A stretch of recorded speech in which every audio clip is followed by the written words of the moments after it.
NMS का जो नया बैच है वो आज से शुरू हो रहा है और इसमें सबसे पहले हम चिन्ह बदलने वाले क्वेश्चन को सीखेंगे। यहाँ पर प्रश्न है और वो प्रश्न हमारा है 14 × 5 भागे 210 बराबर 3। 4 विकल्प इसके लिए आपको दिए जाएंगे। आप ध्यान से देख रहे हैं, पहले विकल्प में यहाँ बराबर, गुणे और भाग का निशान। तो चलो बदल के देखते हैं। चिन्ह बदल करके उत्तर को कैसे निकालते हैं वो विधि आपको यहाँ सीखनी है। तो पहले आप इस बराबर को हटा करके क्या करेंगे, यहाँ बराबर का निशान लगाएंगे। इस भाग की जगह दूसरा निशान लगाएंगे गुणे का, और तीसरा वाला निकालेंगे। यहाँ गुणा है तो इसको क्या करेंगे, भाग। सबसे मुख्य बात जो है वो है बॉड मास रूल लगाना है। यहाँ पर सबसे पहले भाग को हल करना है, फिर उसके बाद गुणे का नंबर आएंगे, फिर धन, और फिर उसके बाद ऋण। तो जरा इस प्रश्न पर देखो, हमने पहला वाला यूज कर लिया है। तो यहाँ बराबर है, बराबर की साइड में कितना लिखा है, 14। यानी आपके लेफ्ट हैंड साइड में अगर 14 है तो राइट हैंड साइड का भी जो हल निकालने के बाद संख्या आएगी वो 14 ही आनी चाहिए। चलो देखते हैं क्या निकल के आती है। सबसे पहले भाग वाला पोर्शन हल करेंगे, क्योंकि बॉड मास का रूल ये कहता है कि हम गुणा का जो हल है वो बाद में करेंगे, पहले हम क्या करेंगे, भाग वाले पार्ट को हल करेंगे। तो जरा देखते हैं, 210 को 3 से भाग देंगे तो 3 का 3, 3 7 21, और ये 0 कितना आ जाएगा, 70 आ गया, नहीं आ गया। और यहाँ कितना बचा है अभी, 5 गुणे कितना हो गया है, 70।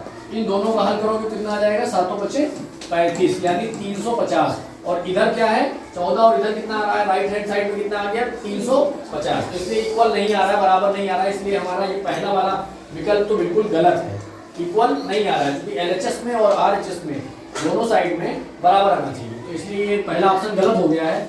जरा दूसरे वाले ऑप्शन के हिसाब चलते हैं। यहाँ लिखा है बराबर, तो इसको लिखेंगे कितना, बराबर। दूसरा क्या है, भाग। भाग ऑलरेडी लिखा ही हुआ है यहाँ पर, इसको भाग के रूप में हल करेंगे। यहाँ चिन्ह बदलेंगे तो गुणे का निशान बदलेगा, इसको हमारे बराबर के निशान को। अब देखिए फिर यहाँ पर बराबर की साइड में कितना है, 14। तो इस साइड में यानी राइट हैंड साइड में भी कितना, 14 यानी 14 आना चाहिए। तो अब इसको भाग करेंगे, क्योंकि ये पहले भाग होगा। भाग को बॉड मास रूल के अनुसार पहले हल करते हैं। तो 5 भागे 210, तो इसको आप हल करेंगे, 5 × 5 और 5 × 4 = 20, 5 × 2 = 10, यानी आ गया कितना, 1/42, यानी 1/42 आया। और बचा कितना है, गुणे 3। तो 3 का 12 बढ़ो, 48 आ जाए। 3 × 3 और 3 × 3, 3 चौको 12, यानी आ गया 1/14। आप देखिए इधर आया है 14 और इधर आया है 1/14। बराबर है कि नहीं, बराबर नहीं है। इधर साइड में देखो, ये बराबर इधर लिखा हुआ है 14 और इधर लिखा है 1/14। दोनों एक दूसरे के विपरीत है, व्युत्क्रम है, इसलिए दूसरा ऑप्शन भी क्या होगा, हमारा गलत है। अब आइए तीसरे ऑप्शन की तरफ आगे बढ़ते हैं। और तीसरा क्या है, इसको चिन्ह बदलो। इसका गुणे का चिन्ह किससे बदलोगे, भाग से बदलोगे। फिर भाग को किससे बदलोगे, बराबर से बदलोगे। और बराबर को किससे बदलोगे, गुणे से बदलोगे। यही तो बदल रहे हो। तो अब इस बराबर के इस साइड और इस साइड, यानी लेफ्ट हैंड साइड और राइट हैंड साइड दोनों साइड बराबर होना चाहिए। 14 को 5 से भाग दोगे तो 14/5 ही आ जाएगा, आगे नहीं कटने वाला है।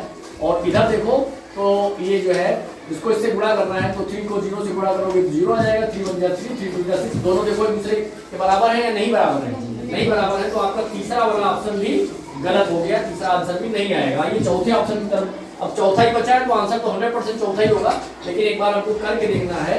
यहाँ पर निशान को बदलेंगे पहले, तो ये गुणा हो जाएगा। और इस भाग को किससे बदलेंगे, बराबर से।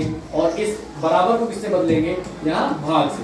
तो इस बराबर के दोनों साइड इक्वल होना चाहिए। और हमें जैसा पता है कि 3 ऑप्शन हमारे गलत हो चुके हैं, तो चौथा आंसर ही सही होगा। तो 14 को 5 से गुणा करो तो 14 × 5 = 70। इधर आ गया लेफ्ट हैंड साइड में कितना आ गया, 70, यानी 70 आया हुआ है। निश्चित रूप से उधर भी 70 आना चाहिए। अगर 70 आया तो हमारा चौथा विकल्प हमारा जो वो सही हो जाएगा। तो 210 को 3 से भाग दे दीजिए भाई।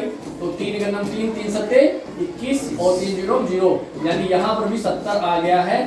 लेफ्ट हैंड साइड और राइट हैंड साइड में 70 आ गया, यानी आंसर नंबर 4, चौथा विकल्प हमारा सही हो गया। इस प्रकार से चिन्ह बदलने वाले जो प्रश्न हैं वो राष्ट्रीय छात्रवृत्ति परीक्षा में बहुत महत्वपूर्ण होते हैं। आज के इस प्रथम लेक्चर में आपने चिन्ह बदलने वाले प्रश्नों के बारे में जाना है। निश्चित रूप से आपको समझ में आया होगा। अगर समझ में आया है तो आप ताली बजा करके समर्थन करेंगे।